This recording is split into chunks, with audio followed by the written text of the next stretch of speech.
కడవరి కాలం అనే మా ఆధ్యాత్మిక కార్యక్రమానికి మిమ్మల్ని అందరినీ ఆహ్వానిస్తున్నాం.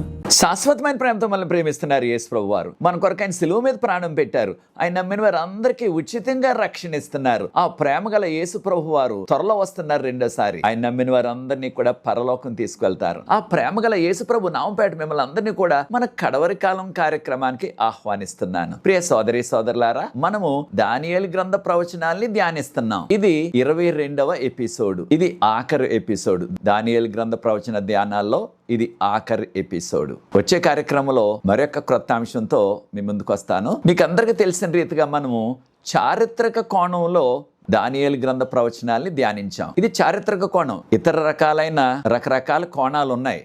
దాన్నే స్కూల్స్ ఆఫ్ ఇంటర్ప్రిటేషన్ అంటారు ఇంగ్లీష్లో. అయితే ఈ చారిత్రక కోణం బైబిల్ గ్రంథానికి ఈ ప్రవచనాలకి చాలా దగ్గరగా ఉన్నది. ఈ చారిత్రక కోణంలోనే ఆదిమ సంఘం నుంచి కూడా బోధకులు ఈ రీతిగానే బోధించారు కనుక దానినే నేను కొనసాగిస్తున్నాను. ఇటీవల కాలంలో అనేకమైన రకరకాల వివరణలు వచ్చాయి. వాటి జోలికి పోవటం లేదు నేను. ఒకవేళ మీలో అటువంటి వాటిని నమ్ముతున్నట్లయితే ఒక్కసారి చారిత్రక కోణానికి కూడా మీరు చెవియొగ్గి దీనిని పరిశీలించండి. ఇది వాక్యానికి చాలా దగ్గరగా ఉన్నది. ప్రవచనాలన్నీ కూడా రాబో కాలంలో విషయాలు అనగా భవిష్యత్తు విషయాలు ప్రభు తెలియజేశారు కనుక ప్రవక్తల ద్వారా, ముఖ్యంగా దానియేలు ప్రవక్త ద్వారా ఈ విషయాలు చరిత్రలో ఏ రీతిగా నెరవేరాయి అనే విషయాన్ని మనం నేర్చుకోబోతున్నాం. ఈ విషయాన్ని మనం గమనించాలా. ప్రార్థన చేసుకుని ఈ దిన వాక్యంలో కొనసాగుదాం.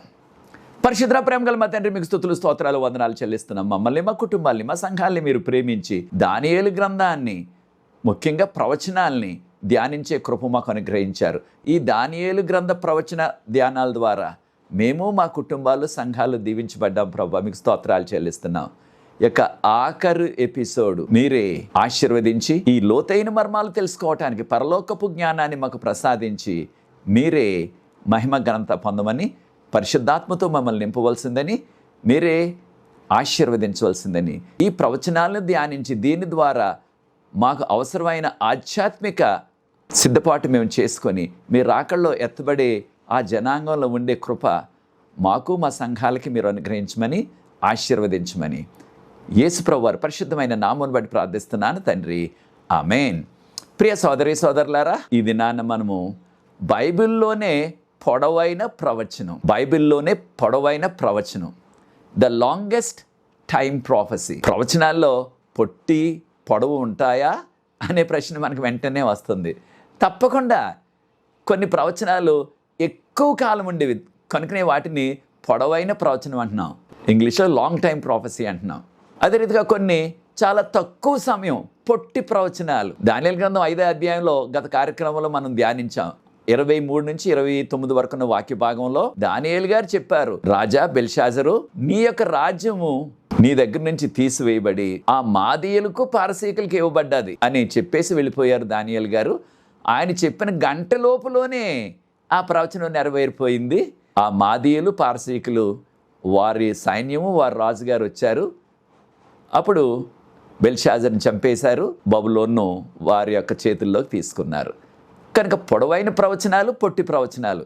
ఇది మనం దానియేలు గ్రంథంలో ఉన్న 8వ అధ్యాయంలో ఉన్న 14వ వచనాన్ని ధ్యానించబోతున్నాం. దానియేలు గ్రంథం 8వ అధ్యాయం 14వ వచనాన్ని. అక్కడ ఇద్దరు సెయింట్స్ అని చెప్పబడ్డది, అనగా పరిశుద్ధులు లేకపోతే భక్తులు. చాలా మంది బైబిల్ పండితులు అనేది ఏంటంటే వారు దేవదూతలు అయి ఉంటారని. వారిద్దరు కూడా మాట్లాడుకుంటున్నారు, ఎంతకాలం ఈ యొక్క దారుణాలు కొనసాగుతాయి. ఏ దారుణాలు? ఆ యొక్క అనుదిన బలిని ఆపేశారు. పాపము సంబంధించిన విషయాలు ఈ కొనసాగుతున్నాయి.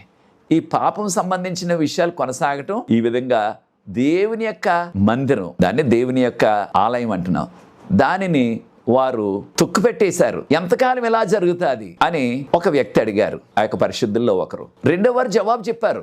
ఆ జవాబు మనకు దానియేలు గ్రంథం 8వ అధ్యాయం 14వ వచనంలో ఉంది. 2300 దినముల మట్టుకే అప్పుడు ఆలయ సంబంధించిన పవిత్రతకు తీర్పు తీర్చబడును, ఆలయ పవిత్రతకు తీర్పు తీర్చబడును అని చెప్పబడ్డది. మనందరికీ తెలిసిన రీతిగా మనం దానియేలు గ్రంథం 8వ అధ్యాయంలో నేర్చుకున్నాం. దానియేలు గ్రంథం 8వ అధ్యాయం మొదటి 14 వచనాలు కూడా ఆ గుడారం, ఇంగ్లీష్లో శాంక్చురీ అంటారు, తెలుగులో మనం గుడారపు ఆలయం లేకపోతే దేవుని యొక్క ఆలయం అని తర్జుమా చేస్తున్నాం. దానిని గురించిన వివరణ, దానిని గురించిన దర్శనం దానియేలు గ్రంథం 8 అధ్యాయంలో మొదటి 14వ వచనంలో ఉన్నది.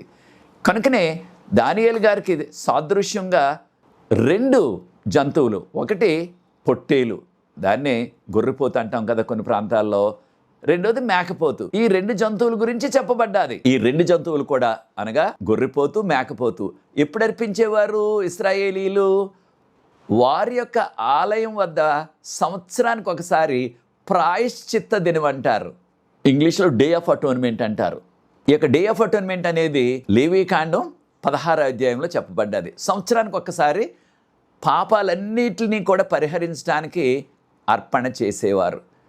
కనుక దానియేలు గ్రంథం 8వ అధ్యాయం 14వ వచనంలో చెప్పబడిన విషయాలు ఇవి దేవుని యొక్క మందిరంలో జరపబడే ఆ ప్రాయశ్చిత్త దినాన జరపబడే ఆ విషయాలన్నమాట.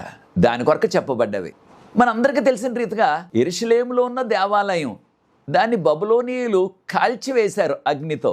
దేవుడు ముందుగానే చెప్పించారు ఇర్మీయా ప్రవక్తతో, మీరు పాపాల్లో కూరుకుపోయారు, నేను చెప్పినట్లుగా చేయట్లేదు, నా ఆజ్ఞలు పాటించట్లేదు, నా విశ్రాంతి దినాన్ని అపవిత్రపరిచారు, కనుక ఈ యెరూషలేము నగరాన్ని అంతటిని కూడా అగ్నితో కాల్చివేస్తాను, దానితో పాటు నా మందిరాన్ని కూడా కాల్చివేస్తానన్నారు. అది అక్షరాల జరిగింది క్రీస్తు పూర్వం 586వ సంవత్సరంలో జూలై 19వ తారీఖునని చరిత్ర మనకు రుజువు చేస్తుంది. కనుక దానియేలు ప్రవక్త గారికి దర్శనం వచ్చేటప్పటికి దానియేలు గ్రంథం 8వ అధ్యాయం 14వ వచనం, యెరూషలేములో దేవాలయం లేదు.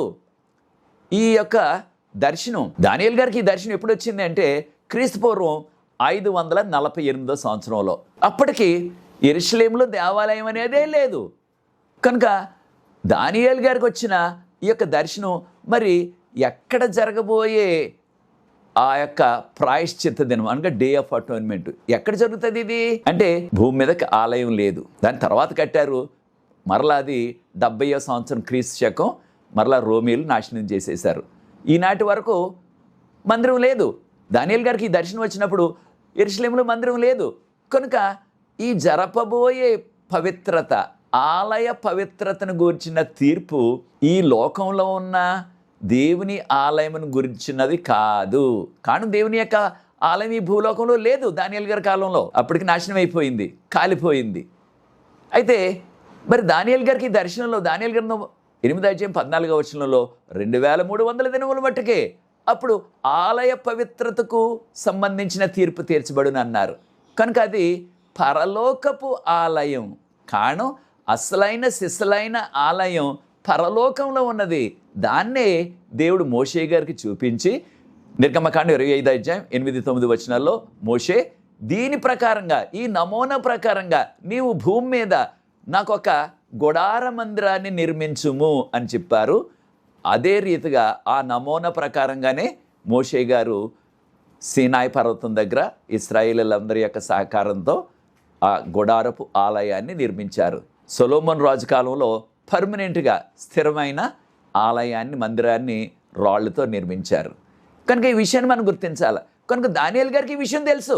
కాను ఆలయం లేదు కనుక, మందిరం లేదు కనుక ఇప్పుడు నేను చేయవలసింది ఈ యొక్క ఆలయ పవిత్ర ఈ భూమి మీద సంబంధించినది కాదు, ఇది పరలోకపు ఆలయంలో జరిగే ఆ ప్రక్రియ అన్నది దానియేలు గారికి తెలుసు. కానీ మానవులుగా దాన్ని అర్థం చేసుకోవటానికి బైబిల్ పండితులకి చాలా కాస్త కష్టం అవుతుంది. దానియేలు గ్రంథం 8వ అధ్యాయం 15వ వచనంలో ఎప్పుడైతే దానియేలు గారికి ఈ దర్శనం వచ్చిందో దానియేలు గారికి అర్థం కాలేదు. మనకు ఎలా తెలుసు? దానియేలు గ్రంథం 8వ అధ్యాయం 15వ వచనంలో దానియేలు గారు అన్నారు, ఈ విషయాలు నాకు అర్థం కాలేదు కనుక నాకు వివరణ కావాలి, దీని యొక్క వివరాలు చెప్పు, దీని యొక్క అర్థం నాకు చెప్పండి అని దానియేలు గారు కోరారు. ఎప్పుడైతే దానియేలు గారు నాకు వివరణ కావాలి, దీని యొక్క అర్థం కావాలా అని కోరుకున్నారో దానియేలు గారికి ఒక నర రూపంలో ఉన్న, అనగా మనిషి రూపంలో ఒకరు ప్రత్యక్షమయ్యారు. ఎవరైనా ప్రత్యక్షమైన వారు?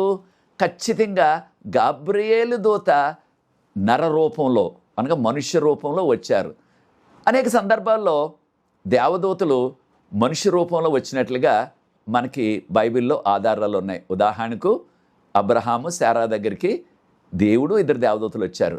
అదే రీతిగా లోతు గారి దగ్గరికి సుధోమ గుమర పట్టణాలకి దేవదూతలు ఇద్దరు మనుషుల రూపంలో వెళ్ళారు. ఆ విషయాలు మనం ఆదికాండం 18వ అధ్యాయం 19వ అధ్యాయంలో మనం చదువుతున్నాం. అలాగే దానియేలు గారికి కూడా గాబ్రియేలు మానవని రూపంలో ప్రత్యక్షమయ్యారు. దానియేలు గ్రంథం 8వ అధ్యాయం 16వ వచనంలో దీనికి మనకు జవాబు ఉన్నది. ఏంటి జవాబు? ఈ కనపడిన ఈ దానియేలు గారికి దర్శనంలో ప్రత్యక్షమైన నరుని లాంటి వ్యక్తి గాబ్రియేల్ అని మీరు ఖచ్చితంగా ఎలా చెప్తారు అనే ప్రశ్న మీకు కూడా వస్తుంది. అయితే దానికి మనకు దానియేలు గ్రంథం 8వ అధ్యాయం 16వ వచనంలో మనకు జవాబు ఉన్నది. దానియేలు గారికి దర్శనంలోనే ఆ యొక్క ఓలై అనే నది, ఇది ఇప్పుడు ఇరాన్ దేశంలో ఉన్నది ఈనాటికి కూడా. ఆ ఓలై నది మధ్యన అవతల గట్టు యువతల గట్టుకి మధ్యలో ఒక నరుని యొక్క స్వరం వినబడ్డాది ఆయనకి. నరుని యొక్క స్వరం. ఆ స్వరంతో ఏం చెప్పారు? గాబ్రియేలు, నీవు ఈ యొక్క దానియేలుకు ఈ దర్శనం యొక్క వివరాలు చెప్పు అని ఆజ్ఞాపించారు. ఎవరి స్వరం అది? రూపం కనపడలేదు. ఆ యొక్క ఓలై నది మీద ఎవరు చెప్పారన్నది స్వరం వినబడ్డది, మానవ స్వరం. ఎవరిదంటే బైబిల్ పండితులు మనకి సలహా ఇచ్చేది ఏంటంటే ఖచ్చితంగా యేసు ప్రభు స్వరం అది. కానీ యేసు ప్రభు నరావతారిగా తర్వాత వచ్చారు కనుక యేసు ప్రభు చెప్తున్నారు అనగా ఆయన్ని పాత నిబంధనలో దేవుని కుమారుడు అంటున్నాం. దేవుని కుమారుడు ఆజ్ఞాపించారు, గాబ్రియేలు దానియేలుకి ఈ వివరాలు చెప్పు అనగానే అప్పుడు గాబ్రియేలు దూత నరుని రూపంలో దానియేలు గారు నిలబడిన చోటకు దగ్గరగా వచ్చి నిలబడ్డారు.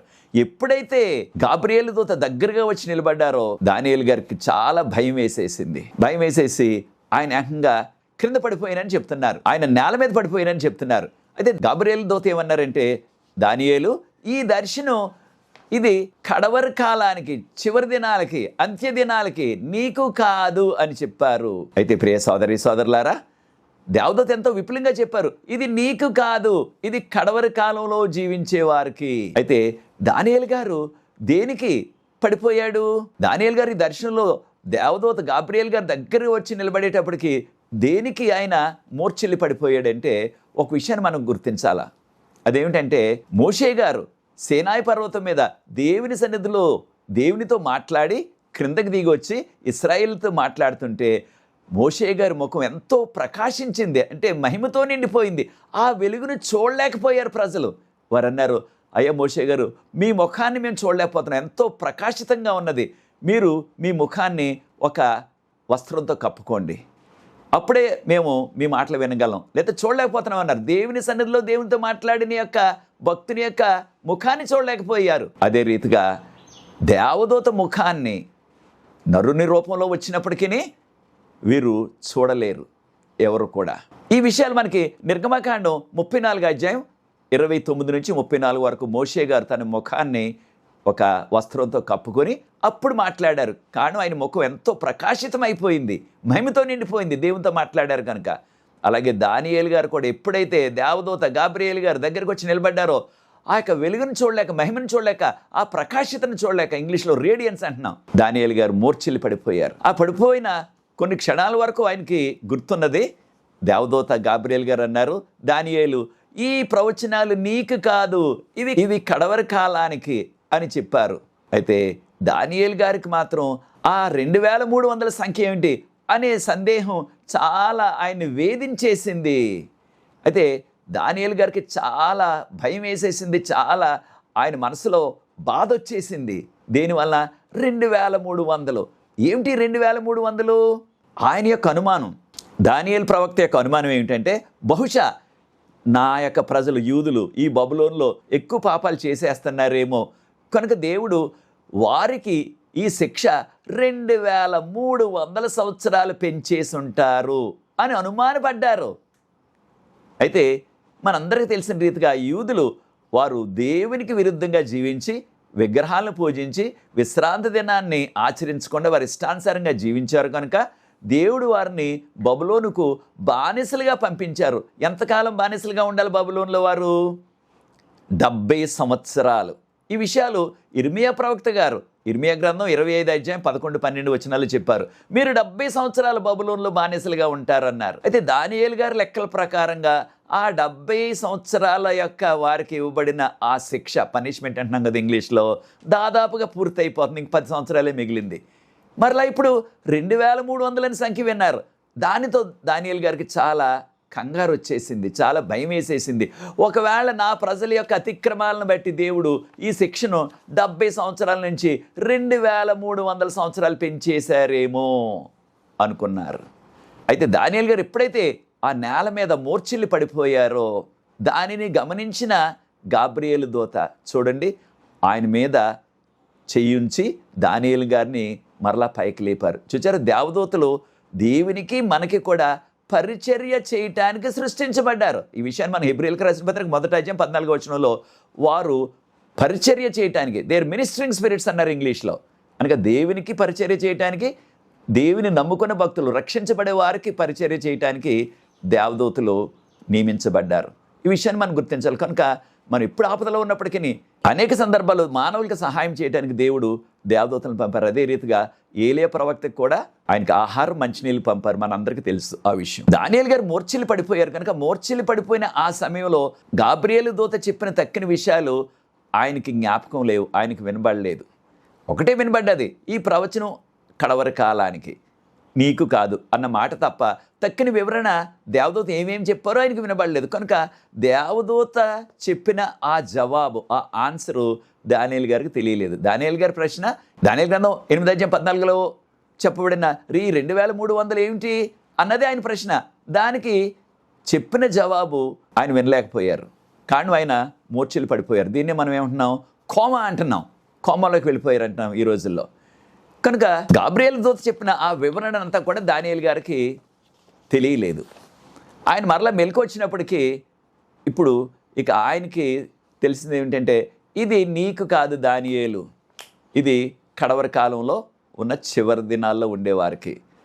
మనందరికీ తెలిసిన రీతిగా ఈ 2300 ఏమిటి అంటే ఒక దినం ఒక సంవత్సరంగా మనం అర్థం చేసుకోవాలా. ఎవరు చెప్పారు ఈ విషయాన్ని? ఇది బైబిల్లోనే ఉన్నది మనకి. ఇశ్రాయేలీలు ఇద్దరు కలిసి ఒక ద్రాక్ష గుత్తును ఇద్దరు మనుషులు మోసుకురావాల్సి వచ్చింది. అంత పెద్ద పెద్ద ద్రాక్షాలు. ఈ విషయాలు సంఖ్యాకాండం 13వ అధ్యాయం 23 నుంచి 33 వరకు ఉన్న వాక్య భాగం. వాటిని చూచి కూడా ఇశ్రాయేలీలు ఏమన్నారు, మేము ఆ కానాన్లోకి వెళ్ళము, అక్కడ బలమైన వారు ఉన్నారంట. ఇంత పెద్ద పెద్ద ద్రాక్షాలు తిని వారు పొడవుగా బలంగా అయిపోయారు. వారు మమ్మల్ని కాలు కింద చీమలు నలిపేసినట్లుగా, మిడతలు నలిపేసినట్లుగా నలిపేస్తారు, మేము వెళ్ళమంటే వెళ్ళమన్నారు. దుఃఖించారు రాత్రంతా. కనుక దేవుడు వారి మీద ఆగ్రహించి, నా మాట వినలేదు, మిమ్మల్ని నడిపించి తీసుకొచ్చాను, ఇంతవరకు కూడా మీకు సహాయం చేశాను, మీరు నా మాట వినట్లేదు. కనుక ఈ 40 రోజుల ప్రయాణంలో, అనగా 40 దినాల్లో వారు ప్రయాణం చేస్తే కానాన్లోకి వెళ్ళిపోతారు. ఈ 40 దినాల ప్రయాణాన్ని 40 సంవత్సరాలుగా మార్చేశాను అన్నారు ప్రభువారు. సంఖ్యాకాండం 14వ అధ్యాయం 34వ వచనం. కనుక 40 దినాలని 40 సంవత్సరాలుగా మార్చేస్తే 40 సంవత్సరాలు అరణ్యంలోనే తిరుగుతూ ఉన్నారు. చూచారు. కనుక ఒక దినం అంటే ఒక సంవత్సరంగా అర్థం చేసుకోవాలి. కనుక దానియేలు గ్రంథం 8వ అధ్యాయం 14వ వచనంలో చెప్పబడిన 2300 దినాలంటే 2300 సంవత్సరాలు అని మనం ఖచ్చితంగా అర్థం చేసుకోవాలి. కనుక దానియేలు గారు మూర్ఛిల్లిపోవటానికి, కోమాలో పడిపోవటానికి కాసేపు కారణం ఏంటంటే, దేవుడి శిక్షను 2300 సంవత్సరాలు పెంచేశారేమో అని అనుమానం. దేవుడు అది చేయలేదు. ఇది కడవరి కాలానికని చెప్పించారు గాబ్రియేలుకు. కాలంలో ఉండే ప్రజల కొరకని దేవుడు గాబ్రియేలు దూత ద్వారా ఎంతో విపులంగా చెప్పించారు. కానీ దానియేలు గారు దాన్ని అర్థం చేసుకోలేదు. అయితే ప్రియ సోదరి సోదరులారా, ఈ 2300 సంవత్సరాలు ఎప్పుడు ప్రారంభమవుతాయి, ఎప్పుడు అంతమవుతాయి అనే ప్రశ్నకు కూడా జవాబు ఉన్నది మనకి దానియేలు గ్రంథంలోనే. అది దానియేలు గ్రంథం 8వ అధ్యాయంలో లేదు, కానీ దానియేలు గ్రంథం 9వ అధ్యాయంలో దానికి మనం వివరణ ఉన్నది. దానియేలు గ్రంథం 9వ అధ్యాయంలో అప్పటికి ప్రభుత్వం మారిపోయింది. మాదీయుడైన దర్యావేషు రాజు గారు. అది క్రీస్తు పూర్వం 539 సంవత్సరంలో జరిగిన సంఘటన. దానియేలు గారు దేవుడు చెప్పిన ఈ 70 సంవత్సరాల యొక్క శిక్ష, అనగా యూదులకు వేయబడిన ఆ పనిష్మెంట్ అయిపోయింది, వీరికి ఇంకా విడుదల రావాలి అని ఇర్మియా గ్రంథం 25వ అధ్యాయం 11 వచనాల ద్వారా అర్థం చేసుకుని, అప్పుడు రాజుని అడగలేదు. రాజుగారికి ఆయన ఎంతో సన్నిహితుడు అయినప్పటికీ రాజుని అడగలేదు. రాజులకు రాజు, ప్రభులకు ప్రభు అయిన దేవుణ్ణి ఉపవాసంతో గోని పట్టు కట్టుకుని బూడిద వేసుకుని దేవుని సన్నిధిలో ఉపవాసం చేశారు. ఆ దినాల్లో అనగా ఉపవాస ప్రార్థన చాలా బలమైనది. వెంటనే మనకు జవాబు వస్తుంది. ప్రియ సోదరి సోదరులారా, మనం కూడా మనకి, మన కుటుంబాలకి, మన సంఘాలకి, మన ప్రాంతాలకు ఉన్న ఆ సమస్యలను బట్టి దేవుని సన్నిధిలో మనం తగ్గించుకొని మనల్ని మనం ఉపవాసంతో ప్రార్థన చేస్తున్నామా? అనగా గోని పట్టు కట్టుకొని బూడిద వేసుకోవాలి మనం అన్న నియమం ఇప్పుడు లేదు. కానీ ఖచ్చితంగా ఉపవాసంతో మనం ప్రార్థన చేసినట్లయితే పశ్చాత్తాపడి తప్పకుండా ప్రభు మనకు జవాబిస్తారు. ప్రభు వారు మరలా గాబ్రియేలును పంపించారు. గాబ్రియేలు దూత అన్నారు, దానియేలు నువ్వు ఎప్పుడైతే ప్రార్థన చేయటం మొదలుపెట్టావో వెంటనే ప్రభు నన్ను పంపించారు, నీవు దేవుని దృష్టిలో బహుప్రియుడు దానియేలు అని చెప్పారు. దానియేలు గ్రంథం 9వ అధ్యాయం 23 నుంచి వాక్య భాగంలో. అయితే దానియేలు గారు కోరుకోవాలనుకుంటున్నది ఏమిటంటే ఈ 2300 సంవత్సరాల సంగతి ఏమిటి అన్నది. దానియేలు గ్రంథం 9వ అధ్యాయం 24-25 వచనాల్లో దీనికి ఎక్కువ వివరణ ఉన్నది. గాబ్రియేలు దూత అన్నారు, దానియేలు నీకు నీ ప్రజలకి నీ యొక్క పరిశుద్ధ పట్టణం, దానియేలు గారి పరిశుద్ధ పట్టణం ఏది? యెరూషలేము. కనుక 70 వారాలు నియమించబడ్డాయని మనకు తర్జుమా చేయబడ్డది. కానీ మూల భాష హిబ్రూలో మనం చూసినట్లయితే గాబ్రియేలు దూత వాడిన మాట చటాక్ అన్నారు. చటాక్ అంటే కత్తిరించుట, పెద్ద ముక్క నుంచి చిన్న ముక్క కత్తిరించుట, లేకపోతే పెద్ద ముక్క నుంచి చిన్న ముక్క కోయుట, చటాక్ అన్నారు. అది హిబ్రూ మాట అనమాట. దాని గ్రంథం 9వ అధ్యాయం 24వ వచనంలో. కనుక దానియేలు 70 వారాలు నీ కొరకు, నీ ప్రజల కొరకు, కనుక యూదుల కొరకు, అదే రీతిగా నీ పరిశుద్ధ పట్టణం యెరూషలేము కొరకు కత్తిరించబడ్డాయి. మరి ఏది ఇక్కడ ఉన్న పెద్ద ముక్క? ఖచ్చితంగా పెద్ద ముక్క, ఆయనకు అర్థం కాని ముక్క ఏది? దాని గ్రంథం 8వ అధ్యాయం 14వ వచనంలో ఉన్న 2300 దినాలు. కనుక ఆ పెద్ద ముక్కలో నుంచి, ఆ పెద్ద సమయంలో నుంచి ఒక చిన్న ముక్క, చిన్న సమయాన్ని కత్తిరించారు. ఆ చిన్న సమయం ఏంటి? 70 వారాలు. 70 వారాలు అంటే దాన్ని రోజుల్లో పెడితే 490 అవుతుంది. అంటే 490 రోజులు. ఒక రోజు అంటే ఒక సంవత్సరాన్ని అర్థం చేసుకున్నాం మనం ఇప్పుడు. కనుక ఈ 70 వారాలు ఒట్టి 70 వారాలుగా మనం చూడకూడదు. దానిని రోజుల్లో పెడితే 490 అవుతుంది. అంటే 490 సంవత్సరాలు. ఎవరికి ఇవి? యూదులకు, యెరూషలేముకు. మనకి కాదు. చాలా విచారం ఏంటంటే చాలామంది దీనిలో ఒక వారాన్ని ఆఖరికి తీసుకెళ్ళి ఆఖరు రెండవ రాకడకు ముందు 7 సంవత్సరాలు శ్రమకాలం వస్తుందని అక్కడ తీసుకెళ్ళి ఆర్టిఫిషియల్గా కృత్రిమంగా దాన్ని అక్కడ పెడుతున్నారు. అది సరికాదు. దేవుడు చెప్పింది ఇది యూదులకు, యెరూషలేముకు, దానియేలు ప్రజలకి. మనకు కాదు. మనం దానియేలు ప్రజలం కాదు, మనం యూదులం కాదు, మన నూతన యెరూషలేము. కనుక మనము విశ్వాసులుగా ఈ 70 వారాల్లో ఒక్క రోజును కూడా మనం తీసుకోవటానికి అవకాశం లేదు. అది చేయకూడదు. మనం చాలామంది వారి ఉద్దేశాలని మన మీద రుద్దటానికి ఏం చేస్తున్నారు? ఈ యొక్క 70 వారాల్లో ఆఖరి వారం ఆ 7 సంవత్సరాలు రాకడకు ముందు జరుగుతుంది, అది శ్రమకాలం అని వారు చెప్తున్నారు. దాన్ని మనం నమ్మకూడదు. కారణం బైబిల్లో లేదు ఆ బోధ. ఇది బైబిల్లో లేని బోధ. దానియేలు గ్రంథం 9వ అధ్యాయం 25వ వచనంలో ఎప్పుడు ప్రారంభం అవుతుంది ఈ యొక్క 70 వారాలు? 2300లో నుంచి 70 వారాలు అంటే 490 కట్ చేసి కోసి ఇచ్చారు, కత్తిరించి ఇచ్చారు వాళ్ళకి. ఎప్పుడు ప్రారంభం అవుతుంది అంటే దేవదూత గాబ్రియేలు గారే జవాబు చెప్పారు దానికి. దానియేలు ఎప్పుడైతే యెరూషలేము మరలా తిరిగి నిర్మించుకోవచ్చని మీకు రాజుగారి ఆజ్ఞ వస్తుందో అప్పుడు ప్రారంభం అవుతుంది అన్నారు. అయితే యెరూషలేమును మరలా నిర్మించుకోవచ్చు మీరు. యెరూషలేము చుట్టూ కూడా ఆ యొక్క కోట గోడలు కట్టుకోవచ్చని ఏ రాజుగారు అనుమతి ఇచ్చారంటే, చరిత్ర మనకు చెప్పేది అంటే ఇంగ్లీష్లో ఆర్టేజెక్సస్ అంటారు, మన భాషలో హస్తాసస్తా రాజు అని తర్జుమా చేశారు. హస్తాసస్తా అనే రాజుగారు ఈ యొక్క శాసనాన్ని ఇచ్చారు. ఇప్పుడు ఇచ్చారు క్రీస్తుపూర్వం 457 సంవత్సరంలో. 457 సంవత్సరంలో హస్తాసస్తా అనే రాజుగారు యూదులకు మీరు యెరూషలేమును మరలా నిర్మించుకోవచ్చు, యెరూషలేము చుట్టూ కూడా కోట గోడలు కట్టుకోవచ్చని ఆజ్ఞ ఇచ్చారు. అనగా క్రీస్తుపూర్వం 457లో ప్రారంభమైంది. అక్కడి నుంచి మీరు మొదలు పెడితే ప్రారంభం 2300 ఎక్కడి వరకు వెళ్తుందంటే క్రీస్తు శకం 1844 వరకు వెళ్తుంది. అనగా ఈ యొక్క పొడవైన ప్రవచనం ప్రారంభం క్రీస్తు పూర్వం 457, అది అంతమైనది క్రీస్తు శకం 1844. కాను 2300 సంవత్సరాలు అప్పుడు నెరవేరింది. అప్పుడు తీర్పు జరుగుతుంది అని చెప్పబడ్డది. కనుక ప్రియ సోదరి సోదరులారా, ఈ విషయాలు మనం గుర్తించాలా. కనుక ఒక క్లుప్తంగా మనం చూసినట్లయితే ఆ యొక్క 2300 యొక్క ప్రవచనాన్ని ఒక చార్ట్ రూపంలో, అనగా చక్కగా ఒక పటం రూపంలో వేశారు. అది చూసినట్లయితే ఈ 70 సంవత్సరాలు కూడా ఎప్పుడు ప్రారంభం అవుతున్నాయి? దాని యొక్క ప్రారంభం క్రీస్తు పూర్వం 457. అప్పుడు 490 ఎప్పటికి అంతమైపోతుందంటే అది 34, క్రీస్తు శకం 34లో. ఏం జరిగింది క్రీస్తు శకం 34లో? స్టెఫనును రాళ్ళతో కొట్టి చంపేశారు యూదులు యెరూషలేములో బయట. అనగా అప్పటికి ఈ 490 సంవత్సరాల యూదులకి ఇవ్వబడిన ప్రవచనం ఇది. యెరూషలేము కొరకు ఇవ్వబడిన ప్రవచనం.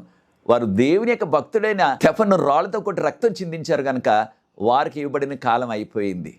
ఇక మిగిలినది ఎవరికి అనగా 2300లో నుంచి 490 తీసేస్తే మిగిలేది 1810. ఈ సువార్త, ఈ రక్షణ వార్త లోకమంతటికి అందించవలసిన ఆ బాధ్యత, భారం, ఆ యొక్క ఆధిక్యత యూదుల దగ్గర ఉండేది. ప్రభు ఆ యూదుల దగ్గర నుంచి ఆ యొక్క ఆధిక్యతను తొలగించేశారు. కారణం, ప్రభువును వారు సిలువేసేశారు, ప్రభు యొక్క విశ్వాసులైన స్టెఫన్ రాళ్ళతో కొట్టి చంపేశారు. కనుక ఈ యొక్క ఆధిక్యత అనగా రక్షణ సువార్త లోకమంతటికి అందించే ఆ బాధ్యతను, ఆ యొక్క ధన్యతను వారి దగ్గర నుంచి తొలగించి విశ్వాసులమైన అన్యులమైన మన చేతికి ఇచ్చారు. ఇది ఎంతవరకు జరిగింది అంటే, స్టెఫను రాళ్లతో కొట్టి చంపేసిన క్రీస్తు శకం 34 సంవత్సరం నుంచి మనం లెక్కలు వేస్తే మిగిలిన 1844 అక్కడికి వెళ్తుంది. అప్పుడు ఏం జరగాలి? అక్కడ ఆలయ పవిత్రతకు సంబంధించిన తీర్పు తీర్చబడాల. ఆలయపు పవిత్రతకు సంబంధించిన తీర్పు తీర్చబడాల.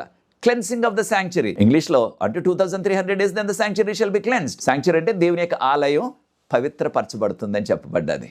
దీన్నే మనము దర్యాప్తి తీర్పు అంటున్నాం. ఇంగ్లీష్లో ప్రీ అడ్వర్ట్ జడ్జ్మెంట్ లేకపోతే ఇన్వెస్టిగేటివ్ జడ్జ్మెంట్ అంటారు. కనుక 1844లో ఈ యొక్క దానియేలు గ్రంథంలో 8వ అధ్యాయం 14వ వచనంలో చెప్పబడిన ఈ పొడవైన ప్రవచనం అంతమైపోయింది. అప్పటి నుంచి పరలోకపు ఆలయంలో ప్రారంభమైంది. ఆ తీర్పు అయిపోయిన తర్వాత ప్రభు ఏమంటున్నారు? ప్రకటన గ్రంథం 22వ అధ్యాయం 12వ వచనంలో, ఇదిగో నేను త్వరగా వస్తున్నాను, ఎవరి వాని క్రియలు చెప్పున వానికి ఇవ్వటానికి జీతం పట్టుకుని వస్తున్నానన్నారు. కనుక ప్రభు రెండోసారి వచ్చేటప్పటికి ఎవరెవరికి ఏ జీతం ఇవ్వాలో లేకపోతే ఎవరెవరికి ఏ బహుమతి ఇవ్వాలో అవన్నీ కూడా ఖరారు అయిపోతాయి. కనుక దాన్ని దర్యాప్తు తీర్పు అంటున్నాం. ఇన్వెస్టిగేటివ్ జడ్జ్మెంట్ అంటారు ఇంగ్లీష్లో, లేకపోతే ప్రీ అడ్వర్ట్ జడ్జ్మెంట్ అంటారు ఇంగ్లీష్లో. అనగా రాకడికి ముందే ఈ యొక్క తీర్పు జరుగుతుంది అనమాట. కనుక ప్రియ సోదరి సోదరులారా, ఈ పొడవైన ప్రవచనం దానియేలు గ్రంథంలో ఉన్నది. ఇక ఇంత పొడవైన ప్రవచనం, ఇంత పెద్ద ప్రవచనం ఇక ఎక్కడ కూడా లేదు బైబిల్ గ్రంథంలో. ఇది సమయంతో కూడిన ప్రవచనం. గత కార్యక్రమంలో కూడా కొన్ని విషయాలు నేర్చుకున్నాం. సమయంతో కూడిన ప్రవచనాలు ఉన్నాయి కొన్ని. దానియేలు గ్రంథంలోనే 5 ఉన్నాయి. బైబిల్ అంతట్లో కూడా పొడవైన ప్రవచనం దానియేలు గ్రంథం 8వ అధ్యాయం 14వ వచనం. కనుక ప్రియ సోదరి సోదరులారా, మొట్టమొదటిగా దీన్ని అర్థం చేసుకున్న వ్యక్తి విలియం మిల్లర్ గారని 1816లో ఆయన అర్థం చేసుకుని తర్వాత అందరికీ కూడా వాటిని బోధించారు. మనం కూడా ప్రభు రాకడ త్వరలో వస్తుంది. ఆయన రాకడ కొరకు మనం సిద్ధపడి ఆయన రాజ్యంలో ప్రవేశించాల. కనుక మనం చేసే ప్రతి క్రియ మంచిదైనను చెడ్డదైనను దేవుని సన్నిధిలో తీర్పులోనికి వస్తుందని మనకి ప్రసంగి గ్రంథం 12వ అధ్యాయం 14వ వచనంలో చెప్పబడ్డది. కనుక మనం మాట్లాడే మాటలు, మన జీవితము, మన అనుదిన చర్యలు ప్రతిదీ కూడా దేవునికి మహిమకరంగా ఉండేలాగా వాక్యపు వెలుగులో, ఆజ్ఞల వెలుగులో జీవిద్దాం. ప్రభు త్వరగా వస్తున్నారు. ఆయన రాజ్యంలో మనం ప్రవేశిద్దాం. అది మీ నిర్ణయం అయినట్లయితే నాతో ఏకీవించండి. ప్రార్థించి దానియేలు గ్రంథ ప్రవచనాల మీద జరిపిన ఈ ఆఖరు వర్తమానాన్ని ముగిస్తాను. ప్రార్థన. పరిశుద్ధ ప్రేమ గల మా తండ్రి, మీకు స్తుతులు, స్తోత్రాలు, వందనాలు చెల్లిస్తున్నాం. మమ్మల్ని, మా కుటుంబాలని, సంఘాలని ప్రేమించి దానియేలు గ్రంథ ప్రవచనాల్ని ధ్యానించే కృపను మాకు ప్రభువా 22 వారాల నుంచి అనుగ్రహించారు. వందనాలు చెల్లిస్తున్నాం.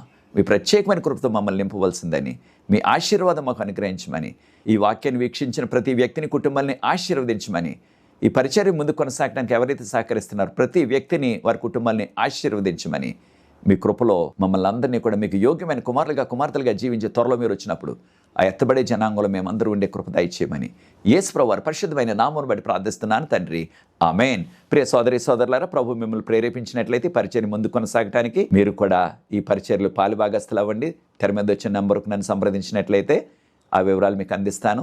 మీరు కూడా సహకరించండి. ఎటువంటి మీకు ప్రార్థన అవసరం ఉన్నప్పటికీ ఈ తెర మీద వచ్చిన నంబర్కు నన్ను సంప్రదించినట్లయితే మనకు ప్రార్థన బృందం ఉన్నది. ప్రతి సాయంత్రం కూడా విజ్ఞాపన ప్రార్థన చేస్తున్నాం. అనేకమైన జవాబులు ప్రవేశిస్తున్నారు. ఈ అవకాశాన్ని మీరు కూడా సద్వినియోగం చేసుకోండి. ప్రభు మిమ్మల్ని దీవించగాక.